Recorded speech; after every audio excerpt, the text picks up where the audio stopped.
જૂનાગઢ શહેર અને જિલ્લામાં મુશળધાર વરસાદ ખાબકતા સર્વત્ર પાણી જોવા મળ્યું છે। કેશોદ જિલ્લામાં વરસાદ તબાહી મચાવતા પૂરના દ્રશ્યો જોવા મળ્યા, જેના કારણે કેશોદનું મદરવાડા ગામ સંપર્ક વિહોણું બન્યું। વાડી વિસ્તારમાં 22 લોકો ફસાયા। વાડી વિસ્તારમાં રહેતા લોકોના જીવ અદ્ધર થયા। આ તરફ મેંદરડાના દાત્રાણામાં ધોધમાર વરસાદ છે। દાત્રાણાના નીચાણવાળા વિસ્તારોમાં ભરાયા છે પાણી। મેંદરડાના દાત્રાણા ગામે ફસાયેલા 15 લોકોનું રેસ્ક્યુ કરાયું છે। અત્યાર સુધીમાં 12 ઇંચ જેટલો પડી ચૂક્યો છે વરસાદ। સતત વરસાદને કારણે જૂનાગઢ મેંદરડા રોડ બંધ કરવાની ફરજ પડી છે। ભાટિયા નજીક કોઝવે પર પાણી ફરી વળ્યું છે। ભાટિયા, નવા ગામ, બોડકા ગામોને અસર થઈ છે।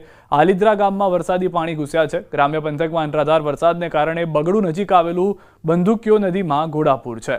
તો જૂનાગઢની કાળવા નદીમાં ઘોડાપૂર, ગિરનાર અને દાતાર પર્વત પર ધોધમાર વરસાદથી નદીમાં જળપ્રવાહ વધ્યો। નીચાણવાળા વિસ્તારોને એલર્ટ કરાયા। કેશોદમાં સવારથી અનરાધાર વરસાદ છે। નીચાણવાળા વિસ્તારોમાં પાણી ભરાયા છે।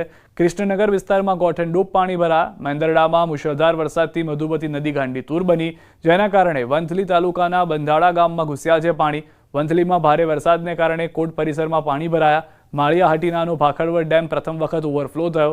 વડાળા, માળિયાહાટીના, આંબેચા, ઊંઘતી, જડકા, ધણેજ ગામોને સાવધ કરાયા।